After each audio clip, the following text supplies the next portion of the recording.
Thank you. Kwe, Wulaliak, Dandeli Bejdayak, Wulaliak, Danbet Gigmiak, Nindelawisi, Diana Lewis, Delewi Sebeganagadig, in Akamigmagi. So I've just introduced myself. My name is Diana Lewis. I'm from Mi'kma'ki, which you would know as the Atlantic provinces, and also including the Gaspé region of Quebec and down into New England. I'm Mi'kmaq, and I thank the Attawandaron, the Mississaugas, the Haudenosaunee, Anishinaabe, and Métis for allowing me to present on their territory. So today I'm going to talk to you about this principle of Etiwabanunk, which is two-eyed seeing, and you've probably heard about two-eyed seeing. It's what guides me in my research. I'm going to talk to you about the research that I did with Pictou Landing First Nation in Nova Scotia, a Mi'kmaq community that was impacted by a pulp and paper mill. And then I'm going to talk to you about the research that I'm doing now. So who am I? I am Mi'kmaq. And if I was to introduce you and welcome you to my territory, I would say Bijidak Wila Mi'kma'ki Ninin Nimitkamin. And so when you're in someone's territory, they also welcome you into their territory. So in the Mi'kmaq worldview, everything is interrelated. And so our word for that is Misi Nogama, all my relations. It's how we look at everything. Everything around us is related. The Mi'kmaq do not view themselves as distinct from the natural world, but rather see themselves as merely one life being within a natural world of many life beings. And that all aspects have to be in balance. And we'll talk about that when we talk about the health impacts on Indigenous communities. One Health understands this, that we need to pay attention to the close relationship between the health of the plants, animals, people, and the land that supports them. So my work is guided by Etiwabanunk, and Etiwabanunk is also known as two-eyed seeing. Etiwabanunk is a concept that was developed by two Mi'kmaq elders in Cape Breton Island, working with a professor at Cape Breton University. And when we think about Etiwabanunk, we think about it in terms of bringing the strengths of knowledge systems together to have more of a holistic picture of the issues and the problems we're trying to resolve. And so this is bringing Western science together with Indigenous knowledge and to see opportunities from both knowledge systems. I worked with the Pictou Landing Native Women's Group. I had just graduated with a master's in resource and environmental management from Dalhousie University in 2010. And the women knew me from work I had done for the Native Women's Association of Canada on various environmental issues. And they invited me to come to the community and meet the other women in the community to talk about impacts from a local pulp and paper mill. And so if you know Nova Scotia at all, there was a pulp mill that was in the town of Pictou. And Pictou Landing First Nation is about 6 kilometers away from the town. And the owners of the mill built a pipe that carried the effluent all the way over to the reserve community and dumped it into a body of water bordering on the community. So when the women had asked me to come and meet them in 2010, They told me the history of what had happened to their community. So since 1967, it's 85 million liters of effluent a day were pumped into this effluent treatment facility.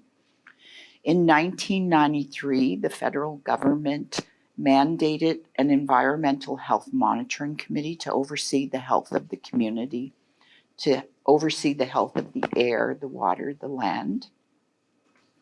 And by the time I had met with the women, they had conducted about 70 studies. So you can imagine the amount of resources that went into these studies, which concluded that the health of the community had not been impacted. And yet the women were really concerned about things that they saw going on with their children, with each other, with people who had passed away. But they didn't have any baseline data to document this. And so what I started to do for the women in the community was to approach Dalhousie University, where I was still studying. I had started, or I still had contacts with the School for Resource and Environmental Studies at Dalhousie. And when they explained what they wanted to do, I knew that I didn't have the skill set to be able to address these issues. But if I went to other professors in the School of Resource and Environmental Studies, they would be able to help me determine what we could do. And so through that process, I was able to approach Dr. Heather Castleton, who's been a colleague of mine since. And she was a new professor at Dalhousie that had worked with First Nation communities and knew how to work in community-based participatory partnerships that would allow the community to determine their own priorities of what they wanted done. And Heather put together a team of ecotoxicologists, engineers, legal people, health experts, myself, and applied for funding for the community, and we received about $500,000 to start working with the community, with the women. My part of that large research project was to develop an environmental health survey in the communities so that we could start to collect data that would document some of the concerns that the women had. And so I worked with the community, with the women, for about a year to develop this survey. By the time we finished the survey, it was 71 pages long, 297 questions, and it took 90 minutes for the participants to complete the survey. When we started the data collection process in 2014, late 2013, after about 4 months, we only had about a 25% response rate in the community. So there were about 460 people that lived in the community at the time. And after about 4 months, we had 125 responses to the survey, which seemed really odd to me that we would have a low response rate when they came to us with the request to work with them. And so after discussing this issue for a number of weeks, we came to the decision that the community had been let down so many times since the 1960s and had been let down so many times with studies that they weren't trusting us that what we were doing was actually what they needed to have to be done in the community. And so we decided to hold a community meeting and to present preliminary results. And when the community saw that the data was starting to tell the story that they knew was going on in their community, we got to a 59% response rate. So we had 279 people respond to the survey in the end. And so the relationship when you do community-based participatory research, and and for any of you who have done it or intend to do it, is a lifetime commitment. You don't go in for a 5-year research project and then say, okay, well, we're done. You start to develop really close relationships with these communities and with the people in them. And the fact that you're dealing with confidential health information about the community, you become very emotionally vested in the work. And so I continue to work with the community and with the women. And in fact, I'm meeting this weekend in Toronto with the president of the Native Women's Group. It's the lady in the brown jacket there, who was instrumental in making sure that this research project was a success, because she convened the women once a month and made sure that we continued to progress as we went through the 5-year project. We're meeting this weekend because after we finished this research project, we applied for funding to do a film on the work in the community. And what happened around the time that we were going to start the work on the film is, I always forget the name of the actor.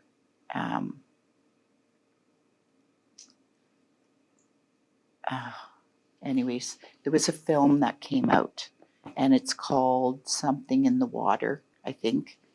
Page. Do you know the actor Page? Elliot Page. Came out with a movie about this issue. The unfortunate thing about that film was they did not consult with the community. They consulted with a few members of the community, but these are the women who had done all this work for 5 years and they weren't included. So we put the film on hold, and we recently decided that the story we want to tell is the story of reclamation. And so in around 2015 or 16, the pipe carrying the effluent from the mill to Boat Harbor, that's the effluent treatment facility, the pipe burst. And so you can imagine 85 million liters that goes through that pipe every day was now pouring into a sensitive ecological area and a burial ground. And so the mill had to turn off the effluent from going through that pipe, and the province had to get into this site because it was a sensitive area. And the community went up to the road leading into the site and blockaded it so that the mill and the province couldn't get in. And they said, we will let you in when you promise to close down this effluent treatment facility, which they had done many, many times and had always let the community down. And after 6 days of the mill not being able to operate, so they had to lay employees off, the media coming to the area and getting negative media attention for the province and for the mill, the province finally agreed after 6 days to legislate the closing of the effluent treatment facility. And they gave the mill time to come up with an alternative so that the mill could continue to operate. The deadline was January 30th of 2020. And I was watching live the Premier of Nova Scotia make the announcement on January 30th what was going to happen. And I had prepared myself that I was going to hear the community be let down again. And the Premier said, we have given the mill long enough. They have not found an alternative effluent treatment facility site. And so we have no choice but to require the mill to close. And so not only is the effluent treatment facility now shut down, but the mill has closed as well. So now the community is in a remediation process. So they're going through a federal environmental assessment. And in 2019, I worked with the community to do another survey and to collect another phase of data. So now they have two phases, so we can start to track change it to health outcomes over time. So collecting health data in the community was the very first step to see how the health outcomes in the community compared to other populations. This Environmental Health Monitoring Committee never thought to do this. And so when we collected the data, we could compare the health outcomes to other First Nations at the provincial level and at the national level using the Regional Health Survey that is conducted by the First Nations Information Governance Centre. It's like our Stats Canada. And when we look at the health outcomes of Pictou Landing compared to other First Nations, we can see that the health outcomes are far worse, with similar socioeconomic conditions in these communities. Just looking at the health data in the community, using a definition of health that is more appropriate for Indigenous populations than just the social determinants of health definition. The National Aboriginal Health Organization defines Indigenous health to be a balance between physical, mental, emotional, and spiritual, but also a balance between community health, family health, and the health of the environment. And so just looking at the 4 dimensions of health, physical, mental, emotional, spiritual, we can see, especially in mental health, this is including all of the participants in the survey, including the young children, that 50% of the community was reporting they had felt down or depressed in the past year. The federal government tends to dismiss health outcomes in Indigenous communities.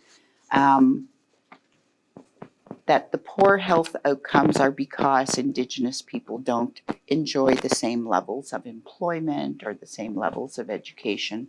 And those are the things that are causing the poor health outcomes.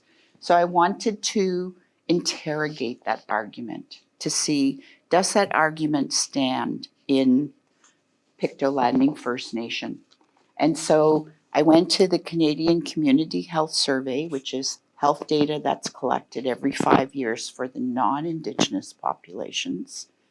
And I did a comparison of Pictou Landing health outcomes, physical health outcomes, to the neighboring county, to the province level non-Indigenous population than the national population.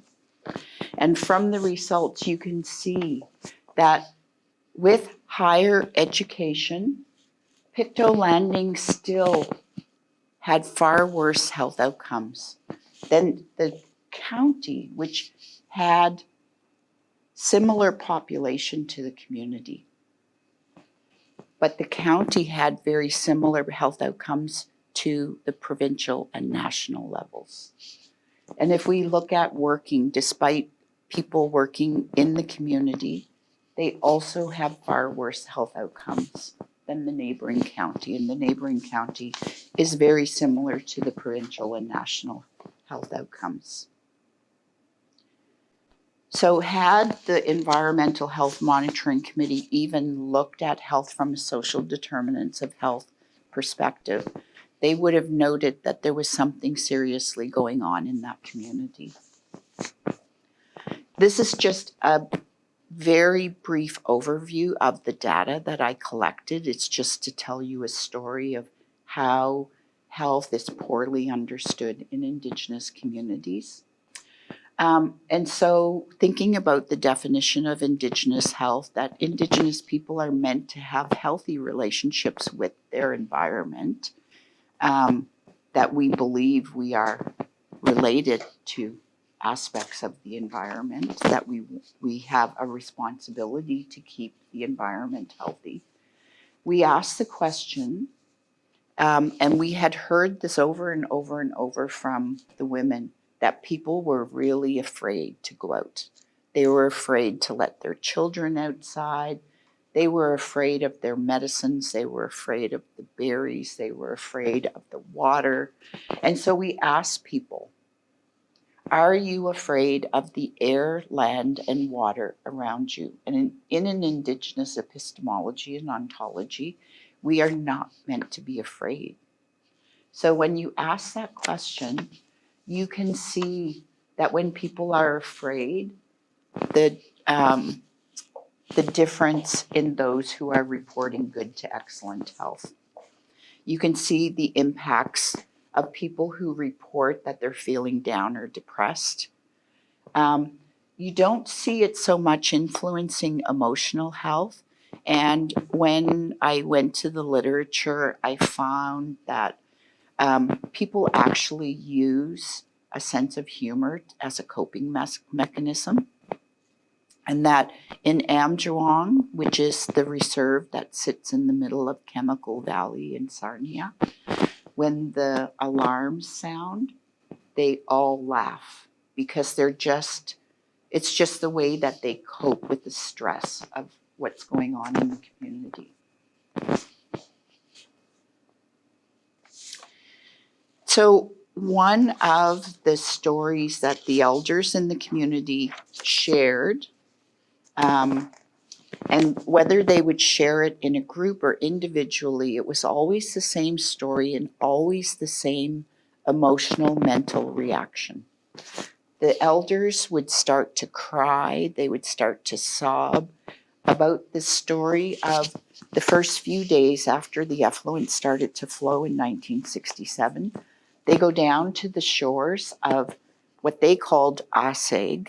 Boat Harbor to the Mi'kmaq people is Aseg, which translates to the other room. It's just how people think about environment and their surroundings. When they went down to the shores of Aseg, they watched the fish gasping for air and dying.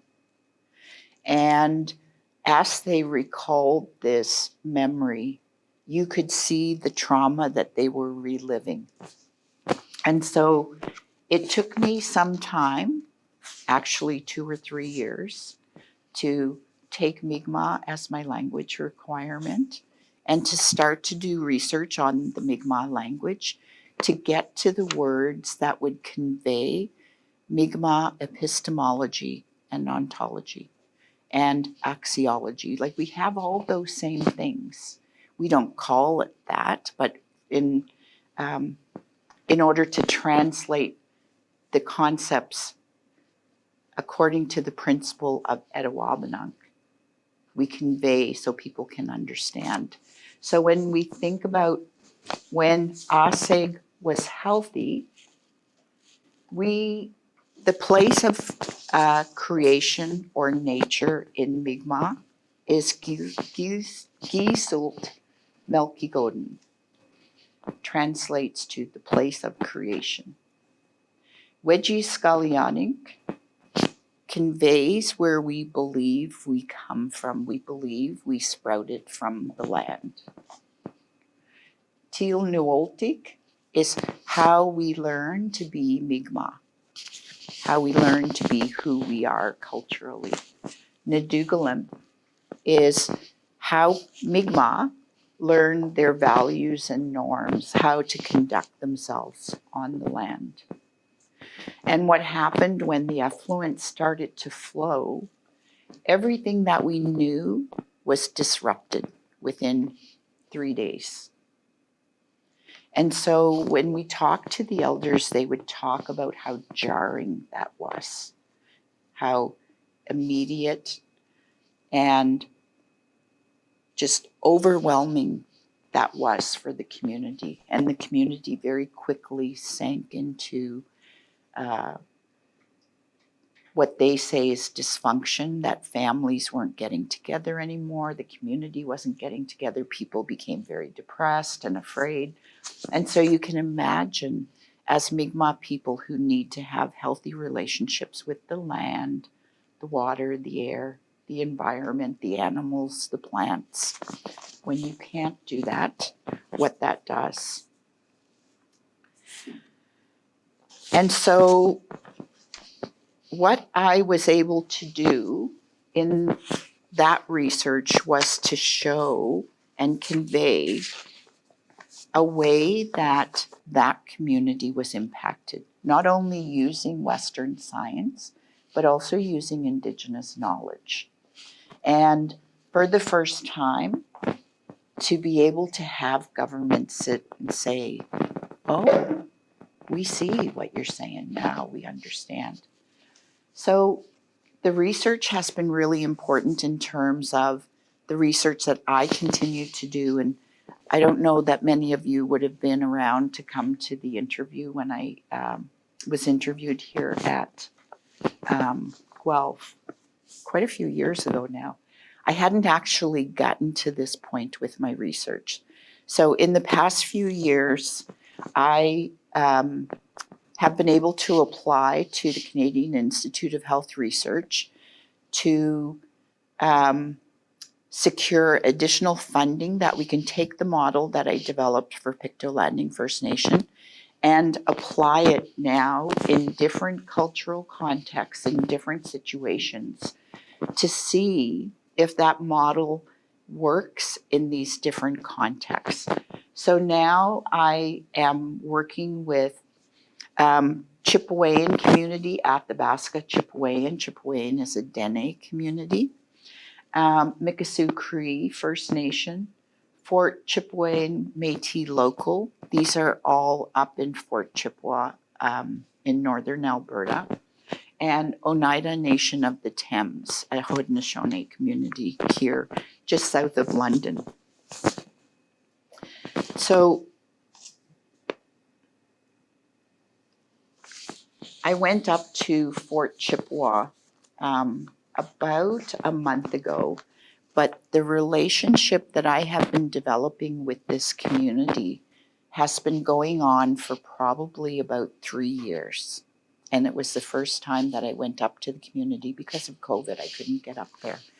I have been working with their government relations office that is based in Fort McMurray. And we've been able to meet in Toronto and at conferences. But my first time going up to the community was September 28th and 29th. Fort Chipewyan community is the oldest European settlement in Alberta, and it was a trading post that belonged to the Northwest Trading Company. The Athabasca, Mikisew Cree, and Fort Chip Métis populations make up this community. So Athabasca has a population of 30 on reserve and 1,100 that live off reserve, mostly in Fort McMurray and Edmonton. Mikisew Cree First Nation has 176 that live in this community, and it's a very small community. It's just this little space here.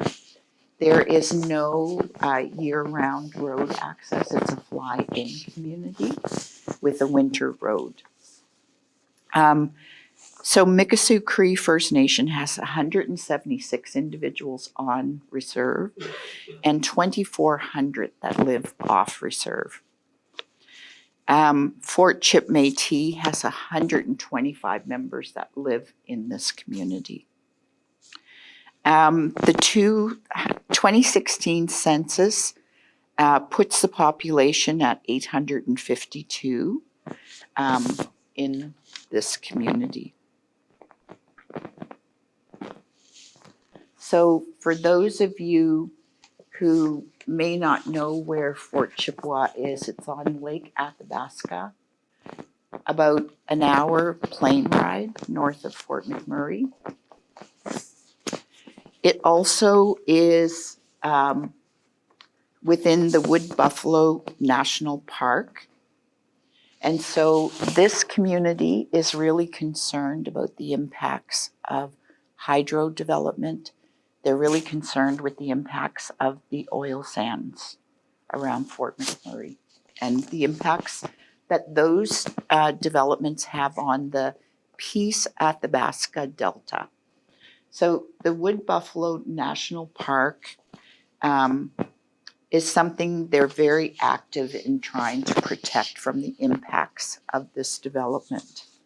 So the Wood Buffalo National Park is the largest national park in Canada. It's 44,000 square kilometers, or 4.5 million hectares. It's the second largest national park in the world.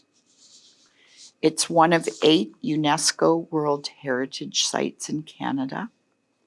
It's renowned for its outstanding universal value. And it's the largest wetlands that have been declared a Ramsar wetland of international importance. It's also the world's largest dark sky preserve. And so they're very active in trying to protect any further development from impacting the park. It contains examples of the most unique and unsurpassed ecosystems in the world's largest freshwater inland delta, the Peace Athabasca Delta, has outstanding examples of ecological and biological processes, sustains the world's largest bison herd, outstanding migratory bird populations, and these unique perched basins. And it wasn't quite sure what those were, but within the Peace Athabasca Delta, the water levels vary according to the ebb and flow of the water during ice breakup and ice flow. Some areas that are elevated fill up with water and remain filled up with water, and then there's lower levels that fill up with water, so they have these what they call unique perched basins. They're beautiful. The threats to the park, it's downstream from the oil sands. The hydro development on the Peace and Athabasca rivers, but mostly on the Peace River, is affecting the water flow coming down where the Peace River meets the Athabasca River and then flows into the Peace Athabasca Delta. The contamination that's happening in the Delta, and that the oil sands are disrupting things like the migratory bird pathways. The community members that I talked to were really concerned about the water level of Lake Athabasca, the amount of water that has to be withdrawn for the oil sands production is impacting the level of not only the delta, but the level of the lake, and that where people used to historically be able to hunt and fish and gather, they're sometimes no longer able to do that. And then compound this with the impacts of climate change. And so you can imagine how concerned people are getting. So when I flew up, I had never seen a delta, so I wasn't sure what to expect. And when you look out of the plane, you just see endless landscape that is just water everywhere. And that the oil sands is withdrawing so much water out of this huge area that it's impacting the water levels in this area. Is really concerning. So I just took a few pictures of just how beautiful it is.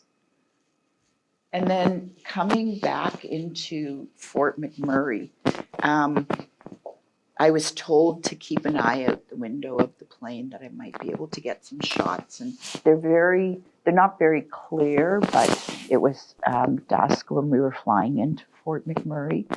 But you can see the impacts on the landscape of the mines. And one of the people that I work with from Mikisew Cree First Nation the executive director of the government relations branch, did a presentation to the Senate on the impacts of the oil sands on the Peace Athabasca Delta.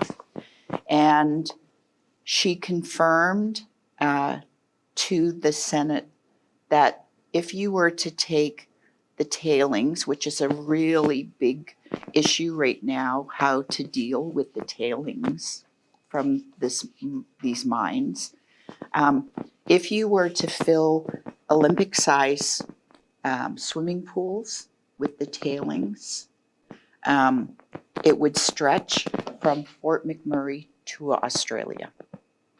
That's how much they have to deal with. And the province is proposing to start to treat it and dump it into the Athabasca River. And so the technology does not exist to make those tailings safe to do that. And so now the communities are really advocating for the province to come up with other solutions for dealing with the tailings. Oneida Nation of the Thames has a registered population of almost 6,500 individuals.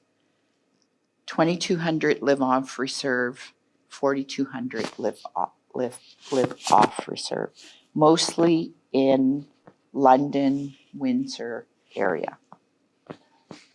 They did a survey in the community, and 64% of the residents in Oneida Nation of the Thames state that the Green Lane landfill is the #1 environmental threat to this community.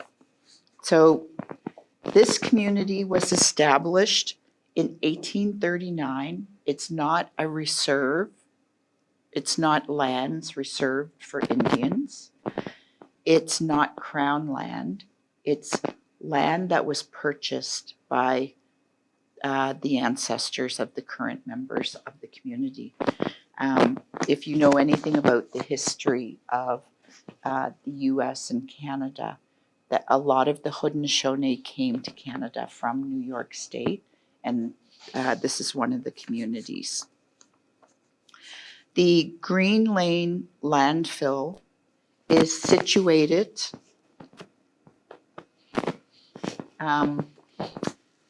so here is Oneida Nation of the Thames. London is up here.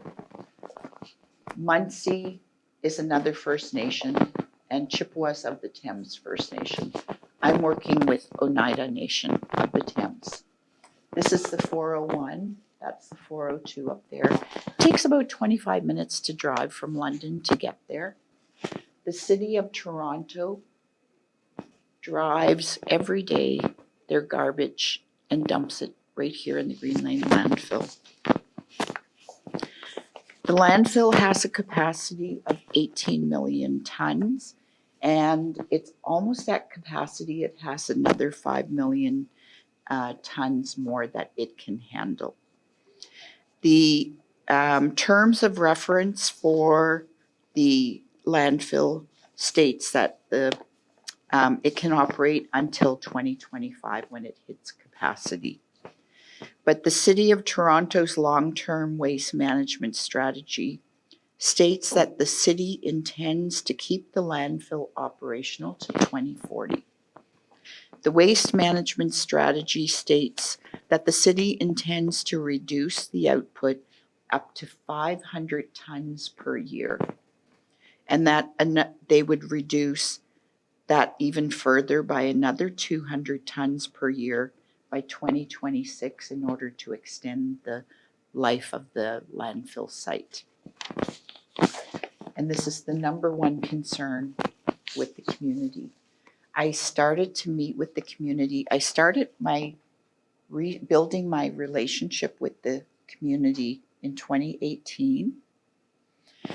I applied for CIHR funding in 2020, so it took that long for all of these communities, for me to build enough of a relationship that they would provide me letters of support to go ahead and get the funding that they needed. And I just started to meet with members of the community about 2.5 weeks ago because of COVID, but also because you need to follow the protocols in the community for when to engage, and you have to wait until they're ready to engage with you. So a few weekends ago, and you also have to be ready to work weekends and nights.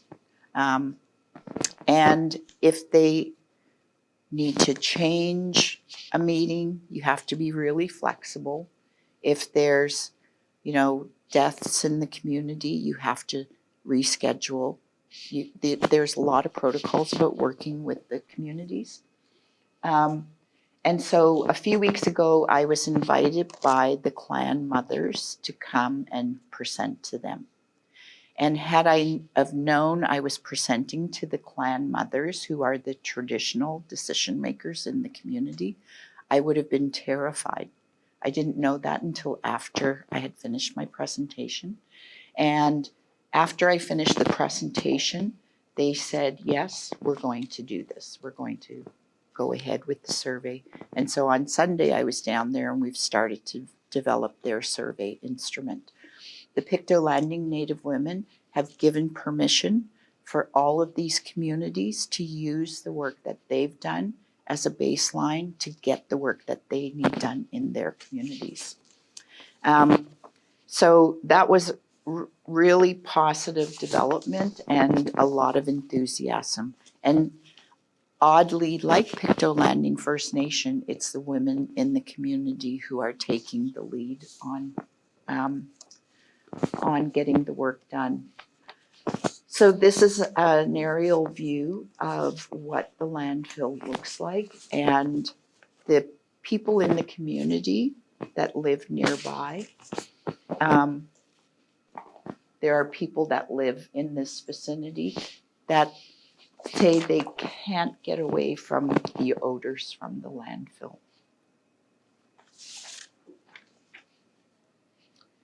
And so right now, we're just starting to get the work done. I don't know if I mentioned, I was able to get $1.3 million to help the communities with this work. I also, through One Health, have been appointed a Canada Research Chair, and the title of my Canada Research Chair is in Indigenous Environmental Health Governance. So trying to improve the governance of the community so they can make their own decisions about how they're impacted by these kinds of developments. And with the CRC comes additional financial support that can support the communities. And then it also brings, it opens avenues for further funding. And so I've been able to get the funding to set up a lab here so that we can duplicate the technology of the First Nations Information Governance Center to go into the communities to collect confidential health data and set up a secure server at Western in the Hut building that confidential health data can be stored and secured until the point that the communities are then able to take ownership of the data back. My research project also includes capacity development. And so next summer, I've just applied for a grant. I do have funding, but I'm hoping to supplement the funding to have a summer institute. We're planning to have 2 summer institutes. The first one next summer in Fort McMurray, where we bring all of the communities together with academic researchers that are on the team, with GIS experts, Adam's coming with us, to do things like train the community members in qualitative analysis, quantitative analysis, ArcGIS. They're really interested in mapping their health data.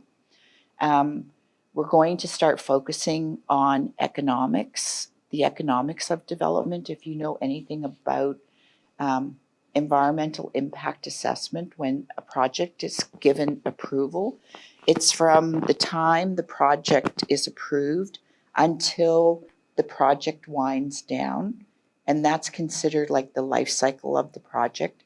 But in fact, the economic impact of those projects continues on. And that's not taken into consideration. So we're going to try to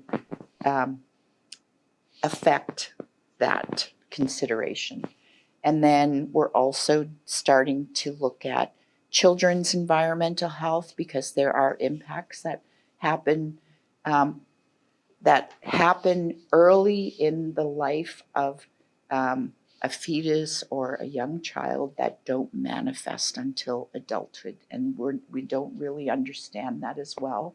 And so we have a few experts in children's environmental health, including someone who's a pediatrician and is involved on several World Health Organization committees around children's environmental health. And then in year 4, we're planning to have a summer institute here at the University of Guelph, which Oneida Nation will host, where we bring together the policy experts that we need to start to affect policy, federal policy. So, Bulaliak, and we have time for questions. Thanks.